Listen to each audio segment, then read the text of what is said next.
1929년 가을 막이 오른 세계 경제의 충격파가 미국을 넘어 전 지구를 뒤흔들었습니다. 이 법안의 공식 명칭은 1930년 관세법, 흔히 스무트홀리 관세법이라 불립니다.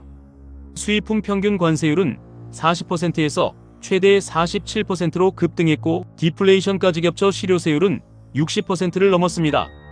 주요 교역국들은 곧바로 보복관세를 부과하며 무역전쟁의 서막을 열었습니다. 이 비극은 대공황을 더욱 깊게 만들었고 보호무역의 위험을 대중에게 각인시켰습니다. 전쟁 직후 팽창한 산업 생산에 과도한 수입품 유입 우려가 커졌습니다. 농업계도 가격 폭락으로 보호를 요구했습니다. 1920년대 호황의 그림자 속 농민들은 밀값 폭락으로 파산 위기에 몰려들었습니다. 보호무역이 유일한 해법처럼 보였습니다. 기업 로비스트들은 의회 문을 두드리며 높은 관세 도입을 설득했습니다. 정치인들 역시 표심을 의식해 호응했습니다. 공화당 주도의 의회는 미국 우선주의를 외치며 보호무역 정책을 밀어붙였습니다. 자유무역 전통은 점차 약화됐습니다. 일반 시민들은 해외 상품보다 국내 제품 구매를 선동하는 선전물을 마주했습니다. 언론도 보호무역 찬성 보도를 이어갔습니다. 금융시장에서는 유입 자금이 줄어들며 금리 상승 압력이 발생했습니다. 대출 비용 상승이 기업 투자 둔화로 이어졌습니다. 1929년 초 다우존스 지수가 최고점을 찍자 투자자들은 불안감을 느꼈습니다. 그때 보호무역 논쟁이 불씨를 지피기 시작했습니다. 국제 무역 규모는 여전히 성장 중이었으나 불안 요소가 도사리고 있었습니다. 그 중심에 보호무역 세력이 자리 잡고 있었습니다. 당시 미국 여론조사에서는 다수 국민이 관세 인상을 지지했습니다. 경제 불확실성이 높은 상황에서 당연한 선택이었을까요? 그러나 전문가들은 관세 인상이 역풍을 불러올 수 있다고 경고했습니다. 의견 차이는 정책 결정의 갈림길이 되었습니다. 이 과정에서 스무트 상원 의원과 호울리 하원 의원이 급부상했습니다. 두 정치인은 농업과 산업계 표심을 동시에 겨냥했습니다. 1929년 봄 두 의원은 관세법 초안을 공개했습니다. 언론은 이를 미국 경제의 방패라 평가했습니다. 그러나 반대파는 세계 무역전쟁이라는 칼날을 경계했습니다. 긴장감이 의회 내부까지 번져갔습니다. 국민들은 보호무역 선언을 환영했지만 그 불안은 뒤끝이 긴 불씨가 되었습니다. 경제 전문가들은 눈을 떼지 않았습니다. 이처럼 보호무역 강세가 대공황 전조를 알리는 경고음이었습니다.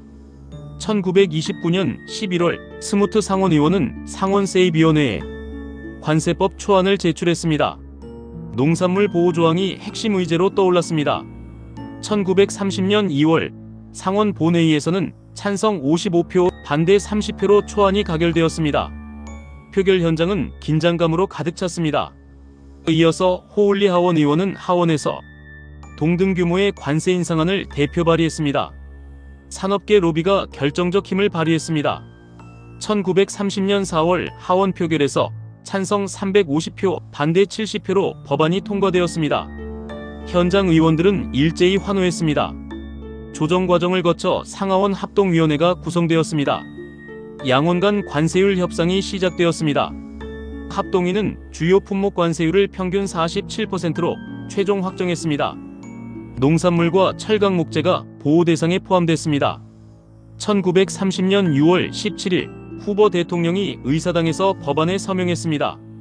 전국에 보호의 방패가 내려졌습니다. 서명 직후 증권시장은 하락 반응을 보였습니다. 보호무역 강화에 불안감을 드러냈습니다. 언론은 법안을 미국 산업 구출이라 보도했으나 전문가들은 경고를 잇따라 내놓았습니다. 미래 무역 보복을 우려했습니다. 대중은 환영 분위기였으나 국제사회의 반발은 시작됐습니다. 캐나다, 유럽이 즉각 보복 관세를 검토했습니다. 스무트와 호울리는 성공적 입법을 자축하며 미국 우선 연설을 펼쳤습니다. 그러나 뒤따른 후폭풍은 예상치 못했습니다. 의회 밖에서는 이미 무역 보복의 첫 조짐이 보였습니다. 국제무역대표단이 미국을 압박하기 시작했습니다. 스무트홀리 관세법은 이렇게 탄생했지만 그 안에는 치명적 함정이 숨겨져 있었습니다. 대공황의 어두운 전조가 되었죠. 이제 보복관세가 어떻게 무역전쟁을 촉발했는지 살펴보겠습니다. 캐나다는 즉시 미국 밀목재에 30% 보복 관세를 부과했습니다. 그 여파로 미국 농민들의 고통이 가중되었습니다. 유럽은 철강 기계류에 보복 관세를 발표했고 미국 수출 급감이 현실이 되었습니다. 기업은 생산 축소에 돌입했습니다. 글로벌 교역량은 1929년 대비 1934년까지 66%나 급감했습니다. 세계 경제는 마비 직전에 이르렀습니다. 미국 내 공장들은 가동을 중단했고 대규모 해고 사태가 속출했습니다. 도시 거리에는 실업자들이 넘쳐났습니다. 실업률은 1933년 25%를 넘어섰고 수백만 가정이 극심한 빈곤에 시달렸습니다. 구율소는 문전성시를 이루었습니다. 한때 번성했던 산업도시는 회색 연기로 가득 찬 유령도시로 변했습니다. 대공황의 참혹함이 생생히 드러났습니다. 금융시장은 추가 충격을 막기 위해 금리를 더욱 낮췄지만 역부족이었습니다. 유동성 위기는 점점 심각해졌습니다. 보복관세는 단기 완충책이 아닌 장기적 멍해가 되었습니다. 세계 경제의 숨통을 조여왔습니다. 각국은 보호무역으로 자국 산업을 지키려 했으나 되레 상대국의 반발만 키웠습니다. 무역 전쟁의 악순환이 반복됐습니다. 미국 농민들은 밀 가격 폭락으로 경작지를 떠났고 대량 이주가 시작됐습니다. 이주민 행렬이 국경을 따라 이어졌습니다. 사회적 불만은 정치적 급진화를 낳았고 포퓰리즘 운동이 활발해졌습니다. 지도자들은 보호무역을 핵심 공약으로 내세웠습니다. 이 비극은 1933년 이후 뉴딜 정책으로 전환을 촉발했습니다. 정부 주도의 경기 부양이 본격화됐습니다.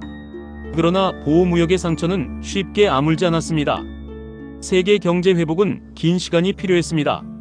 스무트-홀리 관세법은 역사상 가장 강력한 보호무역 사례로 남았습니다. 경고는 오늘날에도 유효합니다. 스무트-홀리 관세법은 보호무역이 경기 회복이 아닌 악순환을 낳는 대표 사례입니다. 과도한 관세가 글로벌 협력을 무너뜨린 교훈을 남겼습니다. 오늘날에도 관세는 정치적 무기로 사용됩니다. 경제 안정 대신 무역 상대국과의 마찰을 불러일으킵니다. 2018년 트럼프 행정부는 철강 알루미늄에 25% 관세를 부과하고 중국산 제품에 추가 관세를 시행했습니다. 대중 무역 마찰이 다시 치열해졌습니다.